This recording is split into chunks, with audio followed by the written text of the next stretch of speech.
শীত শুরু হতে না হতেই ঠান্ডা জ্বরে মুখে রুচির একেবারে 12টা বেজে গেছে। তাহলে আজকের এই রেসিপিটা শুধুমাত্র আপনার জন্য। তো হ্যালো এভরিওয়ান, আসসালামু আলাইকুম। তো আজকে চলে আসলাম আপনাদের সাথে কাঁচা মরিচের টক টক ঝাল ঝাল চটপটা একটা রেসিপি নিয়ে। তো এখানে আমি 2 চামচ ধনিয়া, 2 চামচ 5 ফোড়ন, 2 চামচ সাদা সরিষা, 1 চামচ কালো সরিষা আর 8 থেকে 10টা কাশ্মীরি শুকনা মরিচ নিয়ে নিয়েছি। এখানে রসুন নিয়ে নিয়েছি আমি প্রায় 400 গ্রামের মতন। এরপর চুলাতে কড়াই গরম করে আমি যে গোটা মশলাগুলো ছিল সেগুলো হালকা টেলে নেব।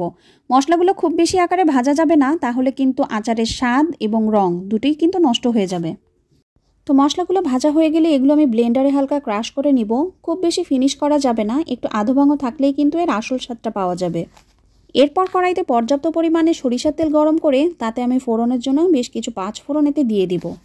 তো 5 ফোড়ন হালকা ভাজা হয়ে গেলে এর মধ্যে আমি আগে থেকে যে ফালি করে রেখেছিলাম রসুনগুলো সেগুলো এর মধ্যে দিয়ে দিব। তো রসুনটা দেওয়ার পরে একটু সাবধান থাকতে হবে, কারণ গরম সরিষার তেলে রসুন দেওয়ার পরে অনেক বেশি ফেনা হয়ে যায়। এক্ষেত্রে একটা কাজ করতে পারেন, চুলার জাল একদম বন্ধ করে দিতে পারেন কিংবা একদম লো হিটে দিতে পারেন। তো এরপরে যে আমি কাঁচামরিচগুলো রেখেছিলাম সেগুলো এখানে দিয়ে দিচ্ছি। আমি এখানে প্রায় আধা কেজি পরিমাণ কাঁচামরিচ নিয়েছি, আপনারা চাইলে কম বেশি পরিমাণ নিতে পারেন। তো কাঁচামরিচটা দেওয়ার পরে বেশ কিছুক্ষণ একটু নাড়াচাড়া করে নিতে হবে। এইভাবে হালকা একটু ফেনা উঠে আসলে তখন আমি আগে থেকে যে মশলাটা ক্রাশ করে রেখেছিলাম সেখান থেকে প্রায় 3 চামচ পরিমাণ মশলা এতে দিয়ে দিব। মশলাগুলো কিন্তু আমি একবারে দিব না, একটু ভাগে ভাগে দিব, কেননা একবারে যদি সব মশলা দেওয়া হয়ে যায় তাহলে মশলাটা একটু বেশি ভাজা হয়ে যাবে। তো আমি একটু একটু করে ভাজবো, একটু একটু করে মশলা দিব। তো এভাবে বেশ কিছুক্ষণ রান্না করার পরে যখন মরিচ এবং রসুন প্রায় অর্ধেকটা পরিমাণে সিদ্ধ হয়ে যাবে, এই পর্যায়ে আমি এর সাথে অ্যাড করে দিব তেঁতুলের কাত।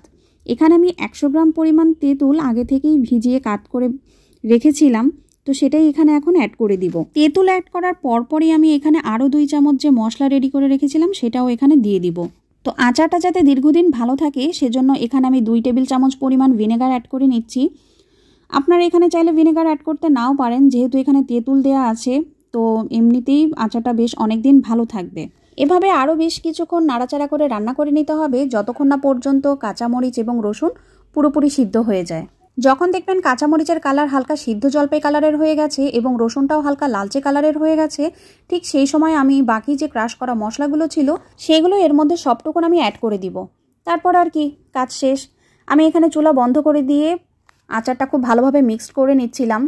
তো এই আচারটা আমি বলবো যে 6 মাস পর্যন্ত আপনারা বাইরে রুম টেম্পারেচারে নর্মালি রাখতে পারেন, কোনো সমস্যা হবে না। আর যদি দীর্ঘদিন রাখতে চান মাঝে মাঝে একটু রোদে দিবেন তাহলেই হবে।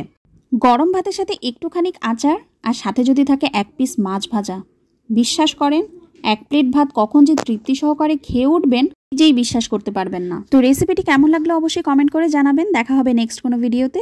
আল্লাহ হাফিজ।